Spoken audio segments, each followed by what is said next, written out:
Okay, time to make a new video, and as you might have seen by the title of today's video, it'll be those who belong together find each other not with their eyes, but through the interconnectedness of our soul.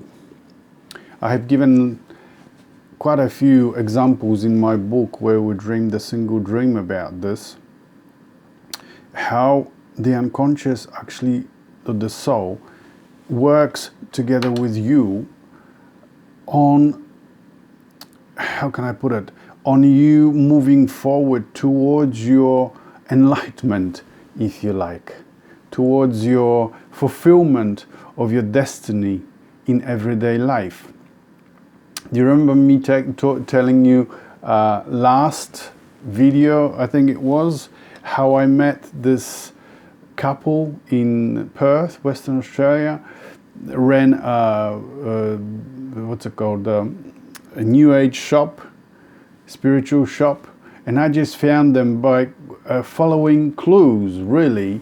It was a girlfriend of mine at that time who I met by following my own intuition, by looking in the paper to find a place to live. I just started a new job, and I just followed one, and I started the new job by following a clue while still in Melbourne, you know, just at that time looking in the paper if there was something going on. I normally never did, because I would just go into a place when if I wanted to work there, I'll go there and see if they would employ me. Usually they always did. And so this was new for me, just looking in the paper. And I found a job in Perth at the time where I was working in Melbourne. The place was already closing, the lab that I was working for. They were thinking about manufacturing the contact lenses. I was working as a contact lens technician in-house, in optical shops, in shopping centers and so on. So the labs were being obsolete, yeah? And although I was offered a position to manage a lab for the whole of Victoria, I knew that this is, you know, it's old story. Then, like I said, it's all gonna go into the shops. So I followed one thing to another, like I said to you just before, with the newspaper. There was a position going in Perth. I mean, I've never thought about going to Perth, but I got the job, moved. Again, looking into the newspaper for a place to live. That's where I met my girlfriend at the time. We lived together, and she introduced me to the couple in the shop. And it was in the shop that I started to get these books about, you know, spirituality and so on. It was in the shop that the person, the lady, said to me, "You have to write down your dreams." So like one thing led to another, one led to another. If you follow your these clues, these hunches, like Jung used to say, you will actually fulfill your life's destiny. It will lead you where you have to go. And that's how it was with me. And the people that you meet, the people that you meet, through the soul, through the interconnection, through the listening to the clues from the unconscious, from the soul. And it just leads one thing to another, one thing to another. It's like following an invisible trace back to its source. That's how I call it. You know, that's intuition working for you. That's you working together with the madness. I call it the madness because in our society, when you are living in such a way, no one understands this. You will never be understood. You have to follow your own way. You have to follow your own way.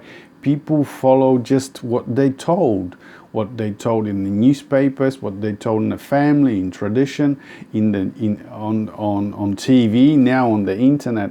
But they hardly ever follow their own unique way, their own string of connections, their own what Jung called it hunches, the intuitive hunches. That's how we got it.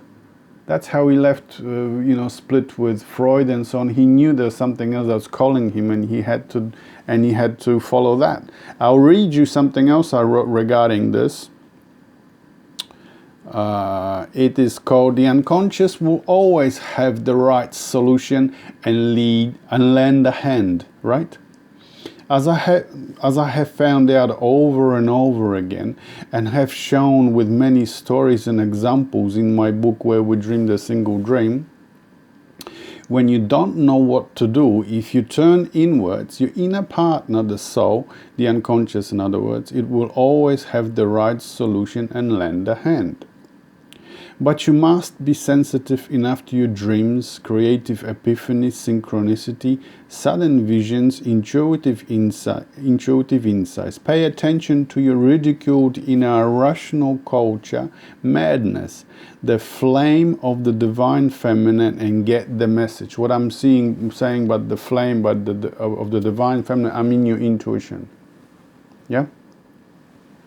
So this is what Jung says about this. Any change must begin somewhere. It is the single individual who will experience it and carry it through, said C.G. Jung years ago.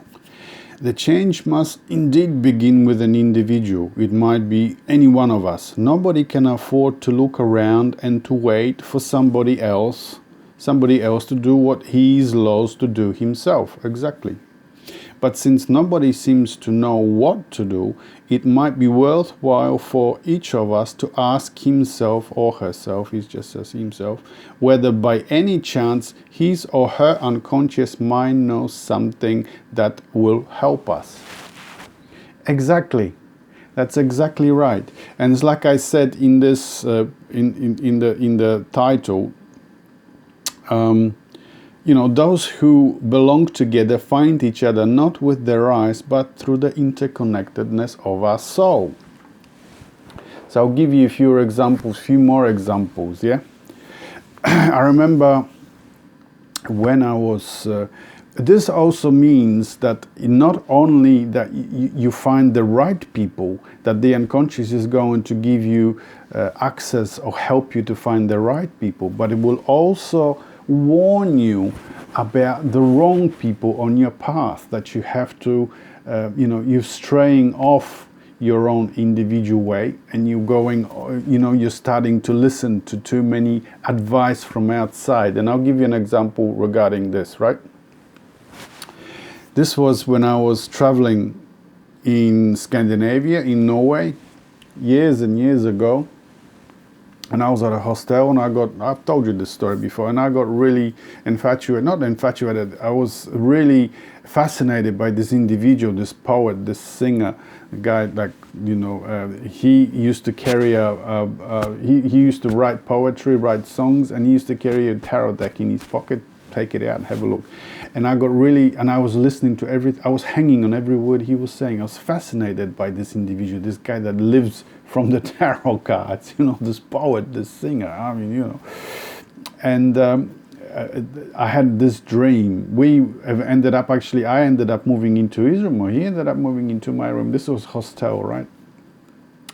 Because I liked being around him so much. And this was in my dream. In my dream, I wake up in my dream, as it were, and there he is standing above me, and he starts choking me to death. And I couldn't breathe. And at that moment where I finally couldn't breathe anymore, I woke up. I was covered in sweat. And that day, or after the dream, that day and a day after, I was hearing the song by TLC, the waterfall song. I forget the words now. It was such a long time ago.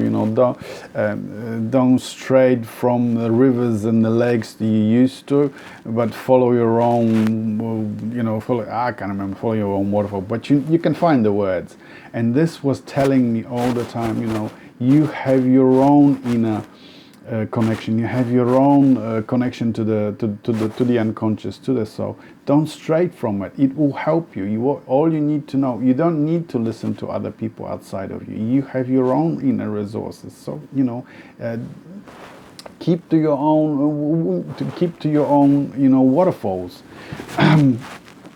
There are so many examples of this. This is just one example of, when you're straying from your own path and you have to go back and look inward again, yeah?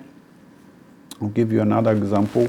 I also write about this in my book, is at the time when I was, just before I got married, I returned to Australia by then. This would have been in early 2000s. Just before I got married, I had a dream that I'm walking together with a group of people that are not associated with my inner life, but with my outer life. And we are just about to enter a church, but outside the church sits an old lady, like not a tarot reader, but that ladies that were in the old times they would have been called witches, but she was in touch with the earth magic, if you like. She knew things. She was like a palm reader, and she looked at me and she says, "You're going to be in prison for 3 years now." I didn't understand what that meant at that time. And of course, we entered the church and so on, but I don't quite remember what happened in the church. But this really struck me that right at maybe a couple of months before I got married, this was the message: you're going to be in prison now for, I think it's at least 3 years or so on. Now, what happened was, of course, I got married and so on and so on and so on. And so on. And that's exactly what happened. But what she meant by prison, I was involved in an exclusively extroverted life. Work all the time, setting up a house, setting up a home. It was for the next more than actually 3 years. I had no time to look inward. I had no time for my own inner work. But before this happened, I was a lot more introverted, I started writing my poetry. I was working on a book. I was involved in creating digital art already back then, and a lot more introvert. I was paying attention to dreams. But when that happened, when I found, when I got married and I started to set up my home and so on and so on, I had no time for that. And that's what it means by being in prison. Being in prison means you are exclusively extroverted. So you have no time for your inner life. You become divided from the soul, from the spirit. And that's what it means to be imprisoned. Yeah? So your dreams, so your unconscious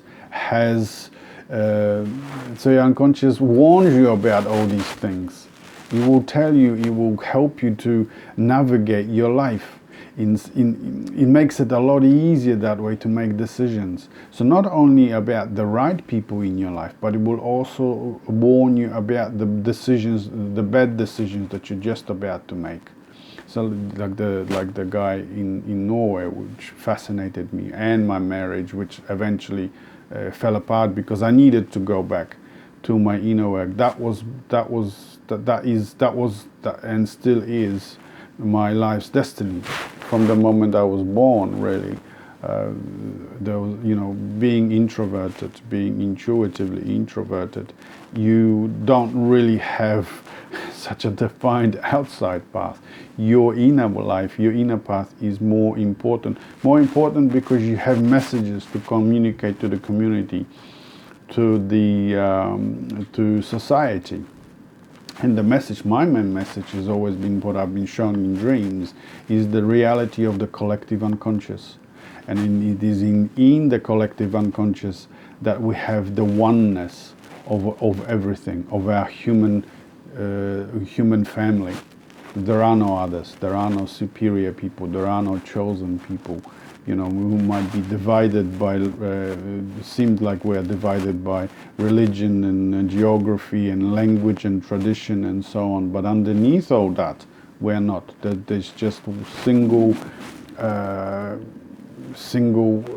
mystery that is manifesting itself in an infinite variety of ways. So you, me, everyone is just a unique manifestation of this divinity, of this mystery. That's what I was shown in the dream. That's what I was already doing when I was 12, 11 years old. Remember I shared that in the book where we dreamed the single dream. Remember me sitting around my bed when I was sick, and I put all the flags of the different countries around the bed? That was already there, the oneness of everything. That there's no difference, that just one planet, one humanity, one family. So the unconscious will show you people that you meant to meet. It will help you to find, if you're following the thread, it will help you to find the right people, and it will help you to understand that you have gone off the path and you're not in the right place. But you must pay attention to your dreams and intuitions. The same way I can say, for instance, when I wrote my book, Where We Dream the Single Dream, I can write well, but for editing and all this, I need help. At that time, it was a lady, Pamela Ward, you know who you are, and I'm going to be grateful for the rest of my life for your help. She actually asked me Pamela asked me to write a book. So it was from the people that read my work on social media that the inspiration came to put all these ideas, all these things, revelations and dreams that I have on paper, so that, into one place, into one book, so that people can read and get the information, pass on the information easier. And it was Pamela that was actually editing the book for me as well. So she wasn't only helped me to inspire me, but she actually took on the job, the really difficult job of editing. And it was, why I'm mentioning Pam is because it was also that way that she found me, by simply, she was following her own intuitive path, her own, breadcrumbs along the way in her social media, and she found me. And she found me, and then we struck a relationship, and I did a few Zoom video conferences for her and her friends, relating all these information, and eventually out of that came a first book, and then the second book, and so on. So your unconscious works with you if you let it, if you pay attention. So that's another example of how you meet people. And of course you can meet people, this is not only about work, but if you're looking for someone romantically, the unconscious will help you that way too. It will help you to understand that this person is right for you and that person is not. Like I said just before, just before my marriage, the unconscious didn't really think, the soul didn't really think much about my choice. Because it said, well, now you're going to be in prison for over 3 years, and that's exactly how it happened. My wife, we got along really well. We lived 24/7 together, and we did everything together, but she was extroverted. She was so extroverted that the inner life, the unconscious, the spirit world that I was, even then when I was extrovert, I was connected to, frightened her. And there comes a time when you have to make a decision, okay, I love you and I want to be with you, but I have responsibilities, other responsibilities, and there are things in life that you're not quite ready for. So it's a hard decision, but you have to make a decision. Do you want to stay or do you need to go?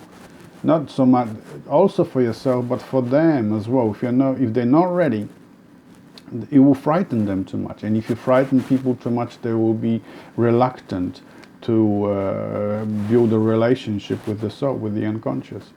And like I said before, when you are open to the unconscious, when you have a deep relationship and the information is flowing between you and the unconscious, when someone is close to you, for instance, when you sleep in the same bed, you live in the same house, you spend the time all together, the energy, this openness jumps, and it will touch them as well. So she started to have these big dreams in her life as well. I knew she wasn't ready, but she started to have this big, and it started to freak her out, because she put it together as this is dying, like dying. It is. So she said, she used to say, oh, I'm not ready to die. And so that frightened her tremendously.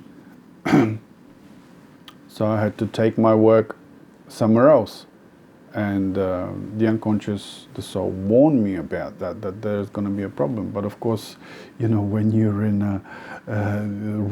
when you start to get romantically involved, you don't pay attention to these. But the unconscious, the soul, can also help you find the right person. It needs to be someone who is on the same level of your consciousness, knows as much, and is not afraid of what you're already doing, your connection to the soul, to the spirit. So that is to say,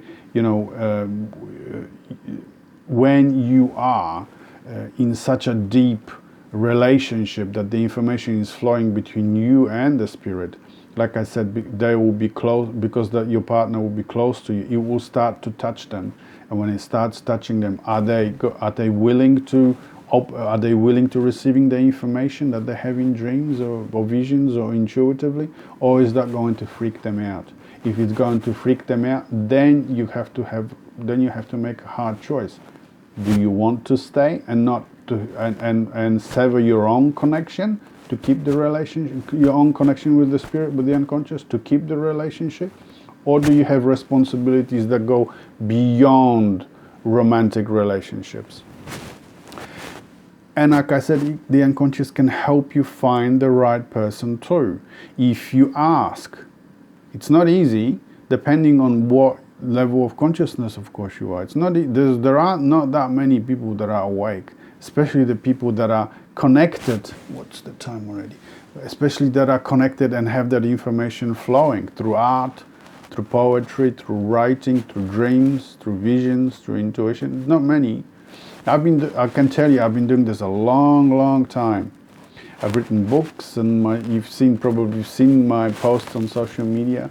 I've lived through it. I'm living it every day, and I have traveled, and I can tell you, I have not met really anyone on my travels that was so deeply connected to the unconscious. I have met a few, like the guy with the tarot cards, the poet, the couple in the shop, but none of them were actually aware of the fact of the collective unconscious. They simply connected to the spirit. For them, it was something personal, that it's something like the ancestors or something, but it's not. It's not personal. It is collective. It is that is to say, it is not something just to do with you. It is to do with all of us, when you're connecting on that deeper level.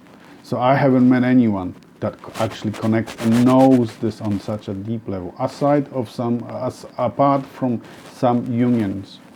Jungians, of course, are aware of the collective unconscious. Not many, I would say, have that deep connection, but they know about it from reading, of course, Jung, because Jung was connected to it. Do you remember how Jung had to walk away from Freud? It was the dreams, not only his own dreams, but the dreams of his clients that were showing to him that there is something deeper, much more important than what Freud was talking about. Freud expected Jung to be his successor. And Jung walked away. He says, no, there's something else. The unconscious was telling him, you have to keep going. You have a deeper, wider message to the community than what Freud is trying to force you into. And at that time, that was a crisis in Jung's life, and he walked away. He walked away, and he kept away from life. I think it was nearly from outside world for nearly 10 years. That's when he got involved in alchemy and so on. That's when things started to flow for him. He had a deeper connection with the collective unconscious. And that's where we got a lot of the information, his work, his books, his messages to us. In a similar way, Campbell, he had to walk away from a flourishing career of I don't remember what he was. He was a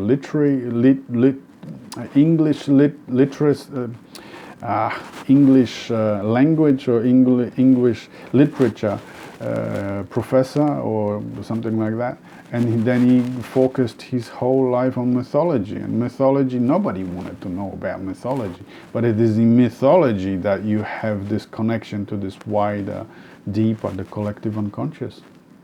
And that's what's really important. So he called himself a maverick, but it was the unconscious what he was reading. Although he says that his method of being enlightened, if you like, was just reading. But it wasn't just reading. He got also information from between the lines while he read. He was sitting on his favorite chair and his favorite desk, had his books around him, and he would sit and read for at least 8 hours, and then something happens. So he had help, and he had the strength, the conviction to keep going. The soul, the unconscious was working with him, was helping him to do that. So that's really what I mean by, let me have a look again, because I always forget my own titles and so on, Those who belong together find each other not with their eyes, but through the interconnectedness of the soul. Yeah, exactly. Those who belong together and those who don't belong together. The unconscious is going to communicate that to you. And like I said, if you're looking for a romantic partner, excuse me, it will be the unconscious that is going to help you with that. I got a frog in my throat now. But you have to clearly define what you want. Yeah? Clearly define, ask clearly, and then pay attention to your dreams. So you don't have to be alone, completely alone, but you ask and you work with the soul, the unconscious, and it will help you. Yeah? So that's what I wanted to talk to you. Yeah, that's what I wanted to talk to you today about. And thanks for listening, and I'll see you in the next one. Bye.